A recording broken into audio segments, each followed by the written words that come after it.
I've parked over Lake Superior, apparently. Uh.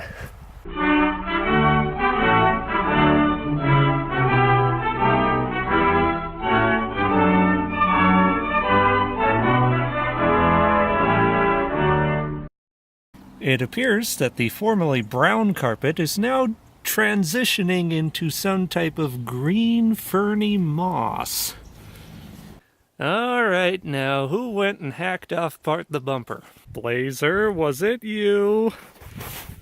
Come on now, Blazer, come clean.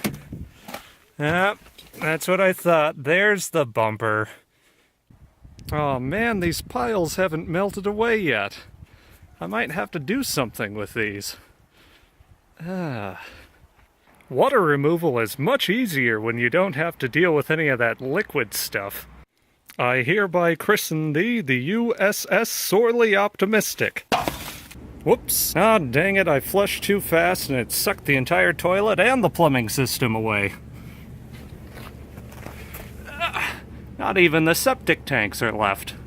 Farewell, frozen turkey dinners. You have served your purpose well. Whatever that purpose was. And also septic tanks. There's also a toilet under there somewhere, but the less I think about that, the better. We meet again, durable sports ball child. This time. For the last time. Oh, would you look at that? Schmooball found a friend.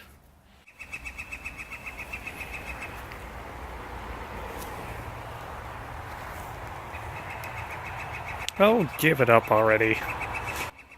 Alright, you'll have to excuse the noise of the birds in the background, but I just had to share this. I'm on the last, finally on the last 2 bits of plywood to take care of, and the trouble I've been wrestling with the entire time is these fasteners. There's about 8.5 billion of them scattered all around, holding these things onto the frame. And they don't like coming off. They're rusted solid, and they don't want to turn, and they want to strip out, and the whole 9 yards, but I've got a dumb solution for that. It's called hole saw my way around the suckers and just pull the plywood sheet off and call it a day. Alright, hands up. Who saw that one coming? Yeah, go ahead and laugh. But it's working.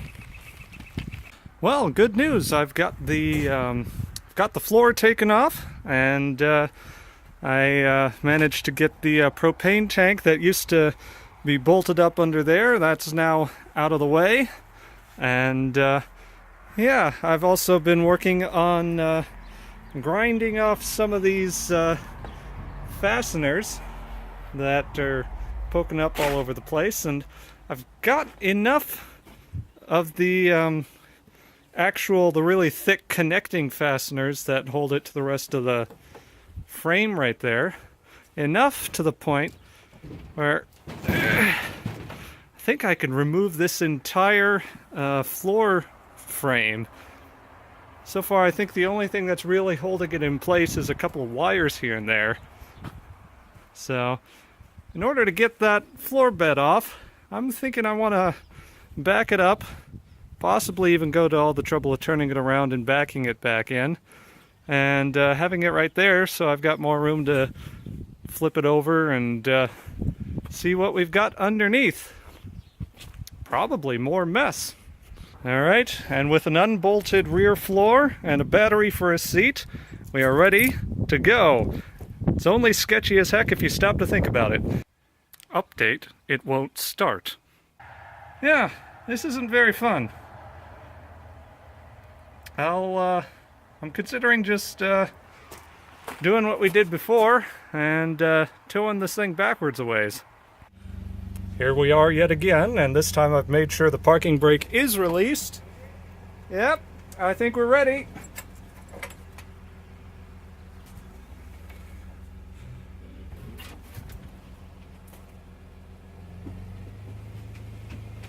Hey, hey. Man, we're moving this time.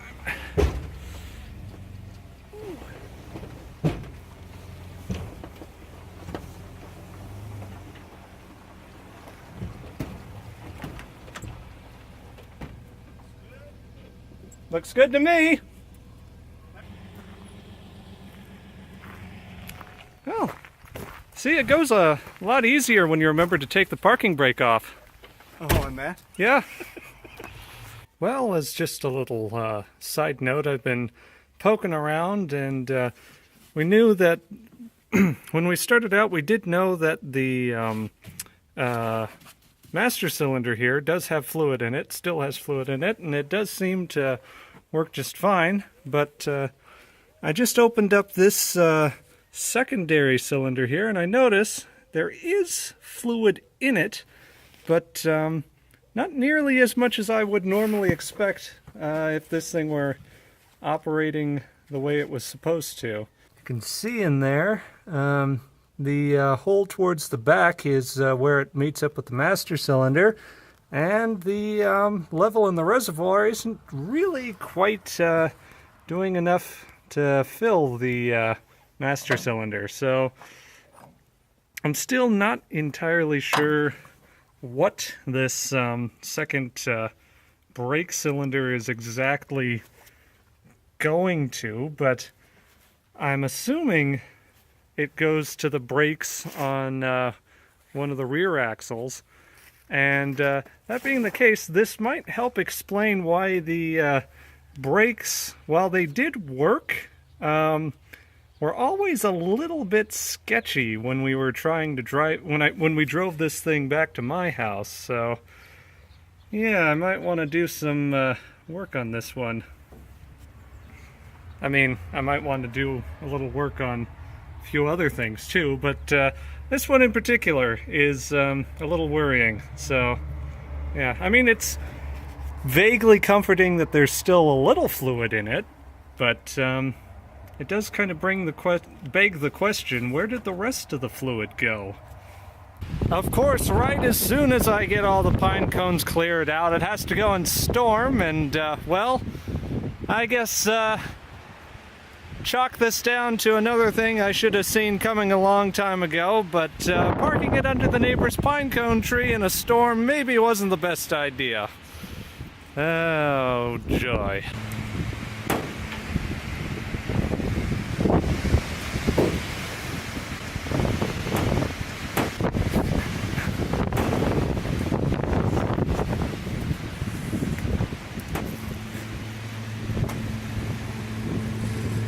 Alright, time for the bumper to come off, and I think, if I remember right, there should be a sweet spot, yep, right about there.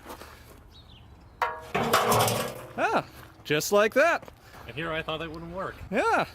See, what'd I tell you, it's all harmonics. Yeah. By the way, Elliot's here, everyone. Hello. Yeah, finally gonna get this bed flipped off.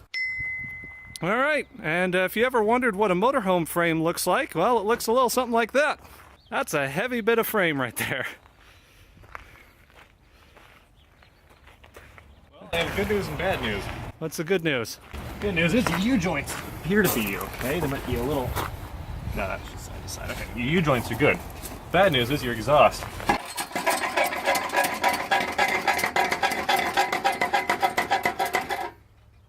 I don't think we can fill that with the MIG. Yeah, that might be a bit of a challenge. Well, I mean, you know, they make, you know, expander pipes. If I was gonna do it, I'd just take like a piece of rebar, weld it, bend it into a circle, and stick it in there, and then weld it to the muffler and weld it to the pipe. Yeah. You might do that yet, or you might just buy a new muffler. Yeah, I'll have a look around. We could probably get something that's not too terribly expensive. Pull a muffler off the school bus or something. Yeah. They shouldn't notice, right? Hopefully not. Well, we've also got probably as good a clearance to a differential as I've ever had in my life. I mean, look at this. We really should just have a trapdoor for just servicing things. Yeah. From rear of cab to edge of tank. Tank. Nearest cab. Nearest cab. Nearest cab. near iced. Oh dear. Oh look, more pine cones. And a hose clamp. Ooh, hose clamp. Oh, Oh, and that'll come in handy. we'll put that on the gas tank to remember it. Yeah, I don't know. I assume there's some kind of... Oh right, okay. I'm staring at a. Sorry, I was staring at a hard line with no hose at the end, going, what the hell is... All right, that's a fuel line that we... That's the old fuel hose that we bypassed with the flexible stuff. Right, yeah, because there was a filter there. But yeah, definitely a good solid frame. That is one heck of a suspension shackle right there. This is a weird suspension. God, look at that weld. Oh, that stuff up there. Yeah. Yeah, those are a little I mean, it's stuck, but yeah. maybe not the cleanest looking welding job of all time. Hey, you got some bump stops. No witness mark on the axle means that they've never touched. Which Well, not very often. hopefully is a good thing. Yeah. Hello, frame. Ah, the joys of living next to a railroad track. Ah. Vent hose is broken off. Ah, lovely. There's a free fix for that, of course. Cut the hose shorter and just move it Jam back on. Yeah, Didn't we do that with one of the... Wasn't there like an air hose Yeah. or something up at the engine? One of those little known mods that help the motor breathe better. Yeah. Except this one's cracking all the way back. So. Yeah. There's the two brake cylinders, and one of Right. them was empty. Mm-hmm. And I want to figure out the brake lines that go to the empty cylinder, Where do they lead? where do they end up? We'll catch up the good people at home with the news once we figure that out. Yep. Or if we find anything else noteworthy. Yeah. Oh, look at that! Now that we got the floor out of the way, we've actually got a model number for the hydraulic leveling system. All right, well, we've got the skin off, and we've kind of decided that this thing's a little unwieldy to lift up and carry around, so Slightly. we're gonna buzz it in half just right along there, and hopefully should make it a little easier to throw around. Yeah, neither of us were big weightlifting champions in high school, so. But yeah, after we get this done, we're gonna move it in the back. We might bring the driver's seat down and heck, maybe pull a battery out, see if we can get the thing to actually start for once, now that someone around here has a vague idea on how this stuff is supposed to work. You've worked on a lot more carbureted vehicles than I have. There is that. Most of my working on carburetors has been, why won't this goddamn carburetor work? And changing carburetors also. Yeah. Well, anyway, buzz buzz.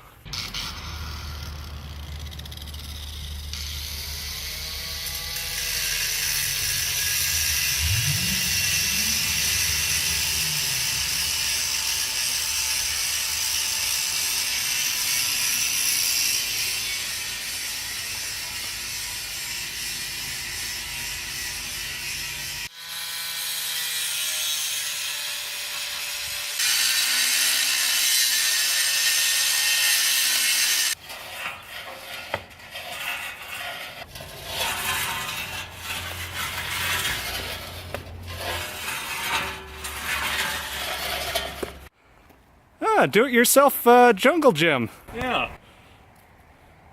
Or the start of that clubhouse. Yeah, I just need another RV.